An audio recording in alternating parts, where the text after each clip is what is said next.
Ингээд манай өмнөх 1-р мянган жилийн үед одоо энтэгт хаан төрт одоо төр тус нь одоо бүрлдсэн гэж үзэж байгаа. За тэгвэл кастинг системтэй. Каст гэдэг чинь их ядаргаатай юм байна. За чи ингээд одоо баяны хүүхд болоод төрчихөл бол баян. Урд насндаа хийсэн буян чинь аривчаад ийм болж байгаа. За чи ядуу хүний хүүхд болоод төрсөн бол ядуугаараа л байна. Чиний тэрний хүүхд ч бас ядуу л байна. Өсөж дэвшиж болохгүй. Яг л урд төрөлдөө нүглэх үйлдэлсэн ч гэдэм үү. Тийм болохоор зэрэг энэ кастад нэг талаараа энэ олон хүн амын чинь кастад хойрлохгүй бол эмх замбраагүй байна гэж үзэж байгаа л да. Гэхдээ энтэг одоо болтол каст хасч чадахгүй л байгаа.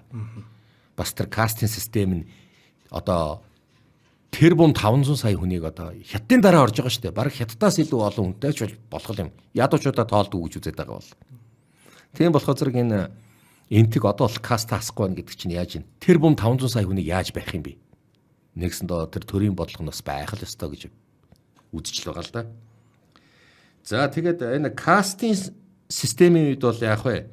Бүхнийг удирдах байгаа нь бол одоо хаан байгаа. Раж бол хаан болно. Ражийн хүү бол ингээд тэрний хүү хаан гэдэг ингээд явцгаа чинь. За тэгээд тэрний доор бол брахмачууд буюу одоо том ламнар тий.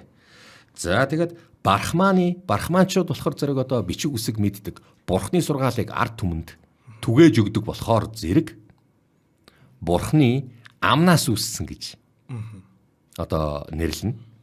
А дараад нь бол Бурхны гарнаас цэргүүд үүссэн.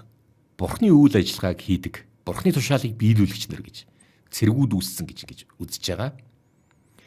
За тэгээд дараад нь ташаанаас нь тариачид гар орчууд гэж үүссэн бол хөлнөөс нь шуудра буюу боолууд үүссэн гэж.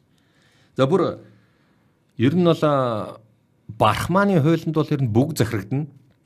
Бүр Брахманы айхтар хууль гарч ирсэн шүү. Брахманы хуулиас гээд бүр энтгийн түүхэнд бол байгаа. Брахманы өөдөөс хатуу хурц хил ам гаргаж хэрэлдсэн бол ам руу нь улаасгсан гац хийж гэдэг юм уу. За тэгээд гар далаа бол гарын тайр, гарын цавч өшгөлүүл хөлийн тайрч гэдэг юм уу. За тэгээд Брахман нар өөрсдөө ялт хэрэг үйлдэх юм бол зөвхөн үсийн ус. За бас нэг иймэрхүү энэ Брахманы энэ хуулиуд бол байгаа л да. Энтэгт эртний энтгийн